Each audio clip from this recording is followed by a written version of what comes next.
मुख्यमंत्री योगी आदित्यनाथ ने अयोध्या में एक सभा को संबोधित करते हुए कहा कि 500 सालों से सनातन को मानने वाले लोग आंदोलन करते रहे, उन्होंने बलिदान दिए। वो केवल एक संकल्प के साथ काम कर रहे थे कि अयोध्या में राम मंदिर को देख लें। लेकिन जब पूरा समाज एकजुट होकर खड़ा हुआ, केंद्र और राज्य की सरकार एक साथ आई, तो 500 सालों की समस्याओं को सिर्फ 2 साल में ही सुलझा दिया गया। याद करिए, 500 वर्षों से सनातन धर्मावलंबी अयोध्या के लिए आंदोलन करता रहा। लाखों की संख्या में मारा गया, बलिदान हुआ। कई पीढ़ियां केवल एक संकल्प के साथ कि अपने जीवन में एक ही संकल्प था कि मैं अयोध्या में रामलला को विराजमान होता हुआ देख लूं, लेकिन वे अपने उस संकल्प को मूर्त रूप लेते हुए नहीं देख पाए। लेकिन जब पूरा समाज एकजुट होकर के लड़ाई लेता है, एक भाव के साथ बोलता है, एक साथ एक प्रकार की सरकारें केंद्र और राज्य में आती हुई दिखाई दी और एक साथ आई।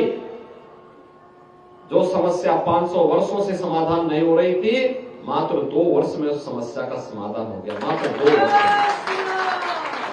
में। और मैं यही कहने के लिए आया हूं, ये 2 वर्ष के अंदर जिस समस्या का समाधान हो सकता है, अगर 500 वर्ष पहले भी यही एकता का परिचय दिया होता तो इस प्रकार की दुर्भाग्यपूर्ण समस्या हमारे सामने आती ही नहीं, जो 500 वर्षों तक हम लोगों को झेलना पड़ा था। इसलिए गलतियों का परिमार्जन होना, समय की आवश्यकता है। किसी भी प्रकार की उस प्रवृत्ति को जो हमारे बीच में विखंडन की स्थिति पैदा करती हो, बिखराव की स्थिति पैदा करती हो, समाज को और राष्ट्र को कमजोर करती हो, उससे अपने आप को अलग करना, ऐसे तत्वों को बेनकाब करना, समाज में ऐसे तत्वों को पूरी तरह अलग थलग करना और समाज को फिर से सन्मार्ग पर लेकर के चलना, ये धर्म का काम होना चाहिए। और धर्म जब भी अपनी इस जिम्मेदारी का परिचय देगा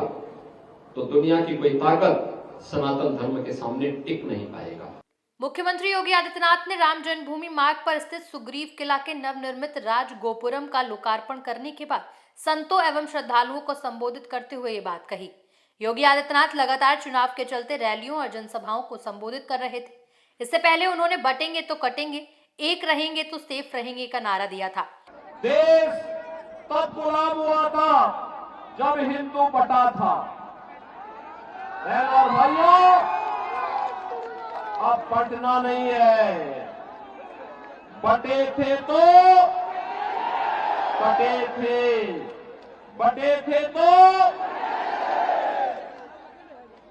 अब बटना नहीं है, एक रहेंगे,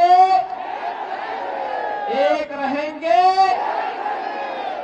जिस पर उनको प्रधानमंत्री नरेंद्र मोदी का भी समर्थन मिला था। ये नारा पहले हरियाणा, बाद में महाराष्ट्र, फिर झारखंड और यूपी उपचुनाव में चर्चा का केंद्र रहा।